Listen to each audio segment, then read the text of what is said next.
Police kill 78 suspected terrorists, rescue 175 kidnapped victims within a month. Ex-soldiers stage peaceful protest in Abuja to demand immediate payment of their outstanding entitlements. Osun State Governor Ademola Adeleke denies spending 3.1 billion naira on domestic and international travel within 6 months. On the foreign scene, U.S. President Donald Trump to raise tariffs on India over its purchases of Russian oil. Good evening. This is news at 7 on Western Spring Television. I am Timitope Ajijola.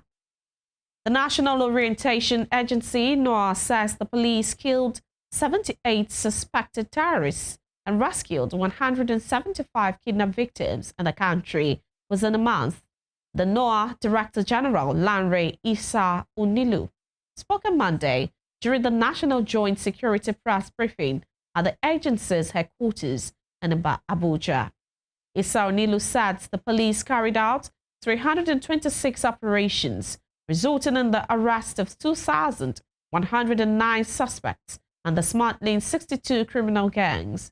He noted that 16 police officers were killed in the line of duty, while 49 civilian deaths were verified in connection with various insecurity incidents. Issa Onilu said significant recoveries were made during the operations, including 142 firearms and 1,730 rounds of ammunition. He asked citizens and the media to report threats, avoid amplifying unverified content, and collaborate with authorities to protect their communities. Drawings dismantled. Within the same period, 1,572 NDLEA raids occurred. 2.9 million kilograms of narcotics were seized. 720 conflicts resolved by the Nigeria Security and Civil Defense Corps. 2,838 road fatalities were recorded by the Federal Road Safety Corps. The government position on this is that the federal government has escalated security operations nationwide, merging tactical enforcement with intelligence-led interventions. Banditry, insurgency. The Rivers State Police Command said its operatives have arrested 7 cultists linked to the murder of a lawyer, Bright Owo, along Market Road in Rumo-Masi in Obioakpo, local government area of the state. Owo, a Port Harcourt-based lawyer, was murdered on July 5, 2025 by persons the police described as unknown gunmen. In the statement, spokesperson for the State Police Command, Grace Erenge-Koko, said it took the command's anti-kidnapping unit 10 days of discreet intelligence and technical surveillance to track the culprits and have them apprehended. The spokesperson said the suspects confessed to the crime and the withdrawal of funds from the late 46-year-old's deceased's account. She further revealed that the suspects also owned up to responsibility for the recent cult attacks in the Diobo axis of Port Harcourt, the state capital. Moving on, some ex-soldiers of the Nigerian army who voluntarily disengaged in the 3rd and 4th quarters of 2023 staged a peaceful protest Monday in front of the Federal Ministry of Finance headquarters in Abuja, demanding the immediate payment of their outstanding entitlements. The aggrieved ex-servicemen who officially left the military on July 1, 2024, carried banners listing their demands, which include complete payment of gratuity and salary deductions allowances based on the new national minimum wage and payment of housing scheme contributions. The protesters, many of whom said they had served the country diligently for years, expressed frustration over the delay, describing it as unfair treatment after years of service. Give my life for them. When I was in the army, if you see me, you will not even know. Majority of them cannot recognize me now as I have left the job. They were frustrating me up and down. Now, pay us the money, they refuse. Pay us parking allowance, they refuse. Majority of us have never gotten now with benevolent and the SDA. Pay us SDA, they refuse to pay us by right. As far as you reach 30 years in the service, they're supposed to pay us our SDA approved by the Nigerian defense. Complete. Instead, they are giving me 3.4 million, which is not up to half, as someone that has served for 31 years. How can we be happy? President is doing for people to praise him. I want him to see this video.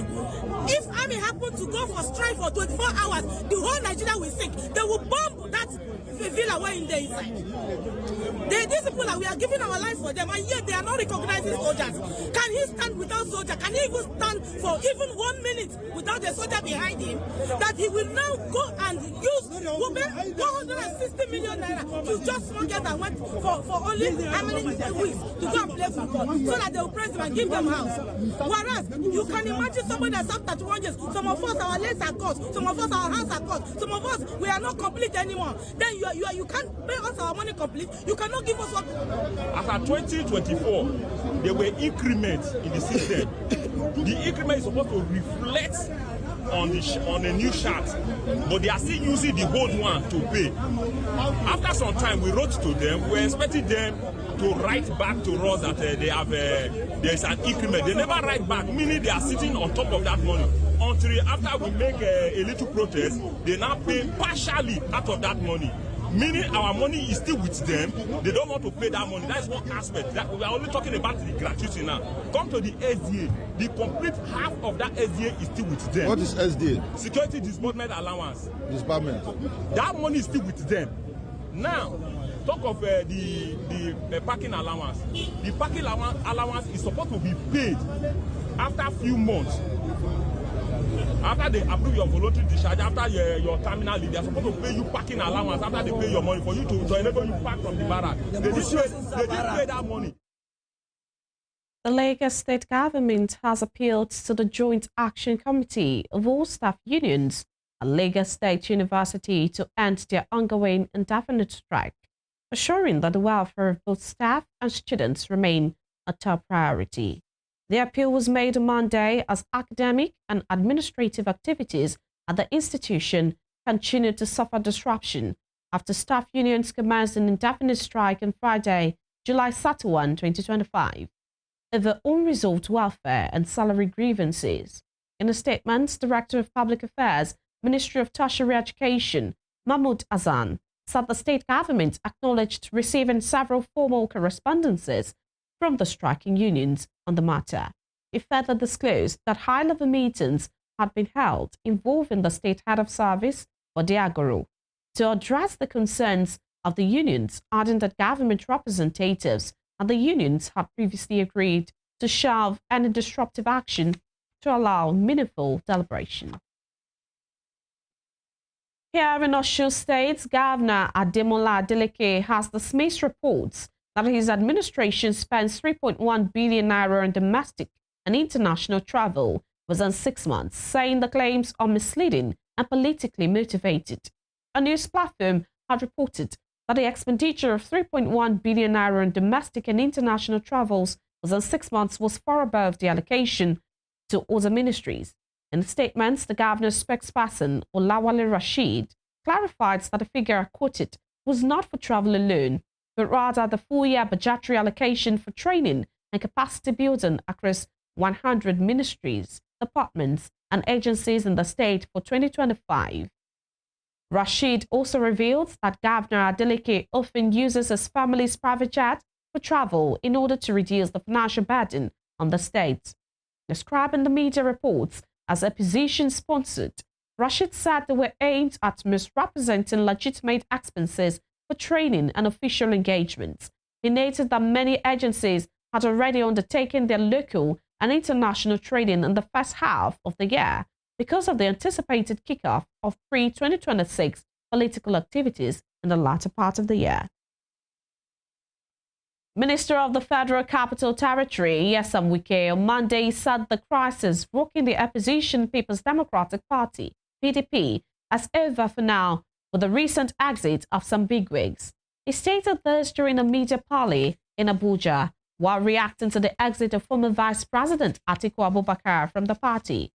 Wike, however, said that there were some issues remaining for the party to properly address. The former Rivers State Governor also gave conditions that will make lasting peace return to the PDP. The minister insisted that the South-South Zonal Congress of the party must stand, stating that the court allowed for the Congress to hold. Wike also downplayed the controversy surrounding his recent meeting with Julius Abure, the factional national chairman of the Labour Party, stating that cross-party political engagement is routine and should not be blown out of proportion. I never insisted that Samahem must be. I insisted that the right thing must be done. If the right thing to be done is that Samahem should be, if that is here, title that, oh, I insisted. If the law takes place, so be it. And the law has taken place. And I don't know the second prophecy said I did. Now you remain in the PDP, you will not defect. Then No, I said I'm going to remain in PDP, and which I'm still in PDP. And that's why I said that the right thing must be done. I will not leave this party, which I have done everything for the Buccaneers and vampires. If I had left the party, the Buccaneers and vampires would have remained in PDP to come and collect tickets. Is the crisis over? Well, it is over for now. Because there are still some things remaining, which I've told them they must do. One is, our South-South Zonal Congress that was held must be upheld. There's no two ways about it. Now, when we were doing our South-South Zonal Congress, the Startimes Channel claimed that the PDP governors were not in support of that zonal Congress. Where are the PDP governors now? Where are they? So, Honorable, our Congress was held in Calabar, and there's nothing anybody can tell us. If they want another round of crisis, so be it. That Congress must be.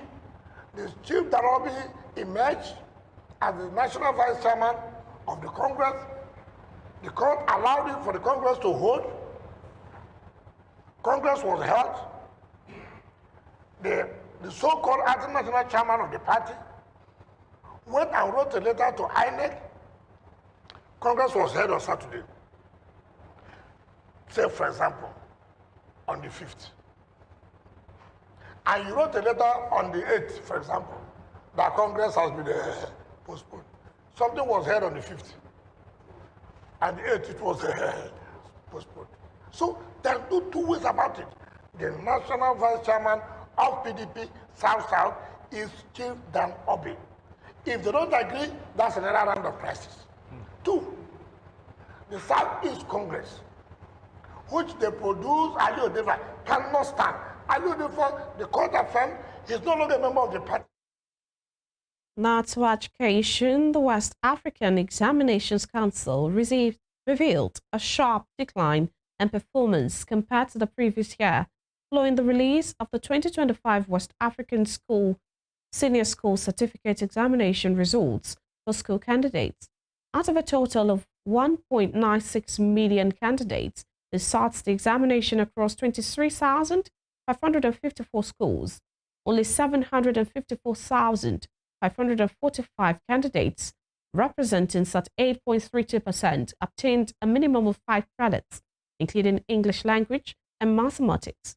This marks a significant 33.8% drop from the 72.12% recorded in 2024. Speaking at a news briefing on Monday at WAEC's national headquarters in Lagos, the head of Nigerian National Office, Dr. Amos Dangote, attributed the drop in performance to the council's new approach of serialized and objective test papers in key subjects such as English, mathematics, biology, and economics. According to him, the approach drastically reduced the incidence of collusion and made examination malpractice more difficult. Of the total candidates, 1.51 million had their results fully processed and released, while 451,796, representing 22.94%, are still being processed due to technical issues, which WAEC assured will be resolved in the coming days. This year's examination also marked a significant milestone as WAEC allowed candidates to choose between the traditional paper and pencil format and a computer-based test option, a part of the Council's move toward full digitization by 2026. The United States has issued a warning to international students regarding the consequences of violating student visa regulations. In a message shared via its official X handle on Monday, the U.S. mission in Nigeria stressed that students who drop out, skip classes, or leave their academic programs without notifying their schools risk having their U.S. student visas revoked. It stated that such actions could also lead to disqualification from obtaining future U.S. visas. The mission advised all student visa holders to strictly adhere to the terms of their visas and maintain their academic status to avoid any immigration issues. The Oyo State Environmental Mobile and Tribunal Court on Monday convicted certain individuals for operating unlicensed diesel sales businesses and the toll gate access in Ibadan, the state capital, without permits from relevant regulatory authorities. The presiding judge, Adio Jibril, announced this during the proceeding held at the premises of the State Road Traffic Management Authority in Ibadan, the state capital. Jibril said each defendant was fined 200,000 naira or, in default, faces a 5-year prison term for engaging in hazardous waste-generating activities in violation of the state's environmental laws. The judge noted that the sale of diesel and petroleum products without proper authorization poses significant environmental and safety hazards and attracts serious penalties under the state's environmental laws and regulations. Still in Oyo State, the Olubadan Council has nominated the former governor of the state, Rashidi Ladoja, as the 44th Olubadan of Ibadan land. Ladoja was nominated on Monday during a meeting of the council at the Okiaremo Palace of the Olubadan. The council is made up of 11 high-ranking chiefs, including Ladoja, who are successors to the throne, Balogun Olubadan of the military line, Tajudeen Ajibola. So the council unanimously signed Ladoja's nomination and will forward his name to Governor of Oyo State, Seyi Makinde, for confirmation. The nomination comes after the conclusion of the 21-day mourning period of the late Olubadan, Owolabi Olakunleyin, who died on July 7 after 1 year on the throne. You're watching news at 7 on Western Spring Television. Still to come. Viral videos showing flooded communities in the Ijede area of Ikorodu, Lagos State, spark concern online. We will bring you more of this when we return. Stay with us.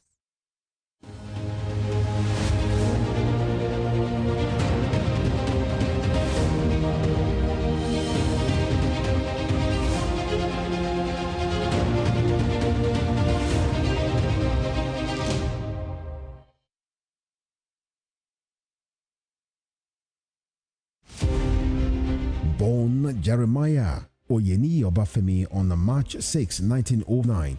Obafemi Awolowo was a prime architect of Nigeria's independence and most consummate advocate of free education and social welfare in Africa's most populous nation. Erudite politician, thinker and philosopher, Awo was fondly addressed by associates and political colleagues, brought his unique attribute. You're welcome back. This is still news at 7 on Western Spring Television. Reminder of our headlines. Police kill 78 suspected terrorists, rescue 175 kidnapped victims within a month.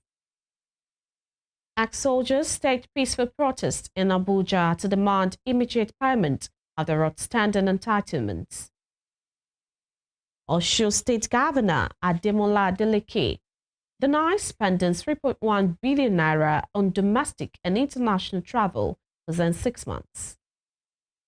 On the foreign scene, US President Donald Trump to raise tariffs on India over its purchases of Russian oil.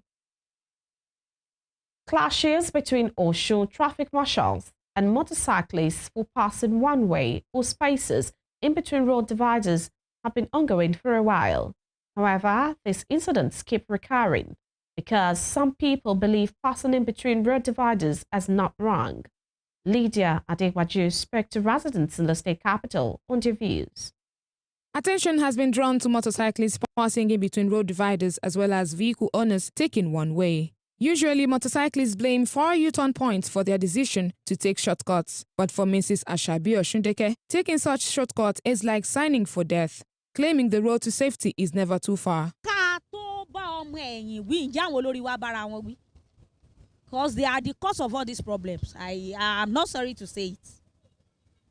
The way bí mọ́tò yẹn ṣe gba tó lọ sí òkè tó bá ṣe bẹ́ẹ̀ tó bá kú wọn ní sọ pé arẹ́gbẹ́ ń ṣiṣẹ́ wọn náà. They should apply this thing with courtesy. Mr. Ibrahim Oladoshu and Mr. Olakunle Olatunji, who are both commercial motorcyclists, believe passing in between road dividers is wrong and that defaulters should be arrested and sanctioned. However, Mr. Oladoshu added that the state government should not just arrest defaulters, but should increase awareness on the dangers inherent in taking such shortcuts, as he believed not everyone is as knowledgeable. Láti jẹ́ kí ó lè dé tí gbọ́ ìjọba kí wọ́n bá wa jẹ́ kí ẹ̀yin rédíò ẹ máa bá gbogbo àwọn olùfẹsẹ̀rìn ní o àwọn ọlọ́kadà ní o tàbí ẹnikẹ́ni tó bá fẹ́ máa wa ọkọ̀ tàbí ẹnikẹ́ni tó ṣàkóso kọjá títì olúkálùkù wọn kí rédíò jẹ́ kí wọ́n mọ̀ pé ó léwu torí ẹ̀mí tó bá ti dínkù kò láǹfààní kankan tó fẹ́ ṣe fúnjọba gan mọ́ bí ó ṣe láǹfààní kankan tí ó ṣe fúnra rẹ̀ mọ́. Ṣùgbọ́n tí a bá ní kí ẹ bẹ̀rẹ̀ sí ká gbégbèsè akin kíjọba gbégbèsè akin kí wọ́n máa múyàn tàbí kí wọ́n máa harass àwọn èèyàn wọ̀nyí wọ́n ó rí gẹ́gẹ́ bíi pé ìjọba ń fara ní àwọn. Pé ìwọ tó bá gbanú wò tàbí ọgbà one way ó fẹ́ para rẹ ni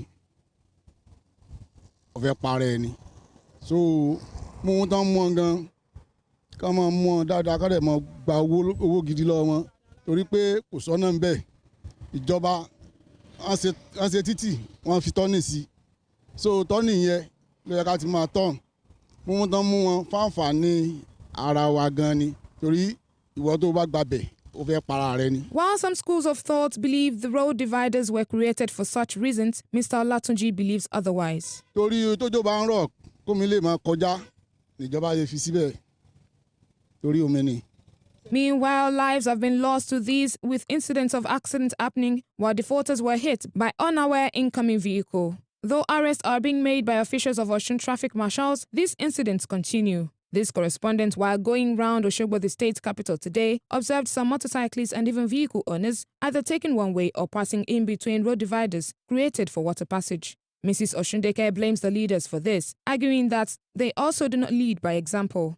She cited billion vans and police vehicles who also commit the same offense. She also added that the rule of law should be extolled, noting that arrested defaulters should not be able to escape by using influence. I'm not trying to blame anybody, but what I'm encouraging is we people, the people in charge, should mend well on their way of working, doing jobs. Because in every place is nobody above the law. So we even as a king, as a governor, you are under the law. If that protocol is duly observed, you see things will go on. The leaders are not God; they are just representative. So, because we think some people are not meant to serve punishment. That is what is affecting us in Nigeria. In the meantime, residents call on the state government and concerned authorities to address the issue, which has long been a source of clashes between O-Tram officials and motorcyclists and has also seen lives lost untimely. Lydia Adegbaju, Western Spring Television News. In Lagos State, viral videos showing flooded communities in the Ijede area of Ikorodu have sparked concern online, with residents heard pleading for help as floodwaters overwhelmed their surroundings. Reacting to the flooding in a person asked on Monday, the Lagos State Commissioner for the Environment and Water Resources, Tokunbo Wahab, assured residents that the government is aware of the situation and has taken decisive steps to address the issue. He added that immediate steps are being taken to ease the current situation. Wahab apologized for the inconvenience being faced by residents and promised that the current discomfort is temporary. The Nigerian Meteorological Agency had predicted thundery and rainy weather activities across the nation from Monday to Wednesday, warning of possible flash floods in some areas.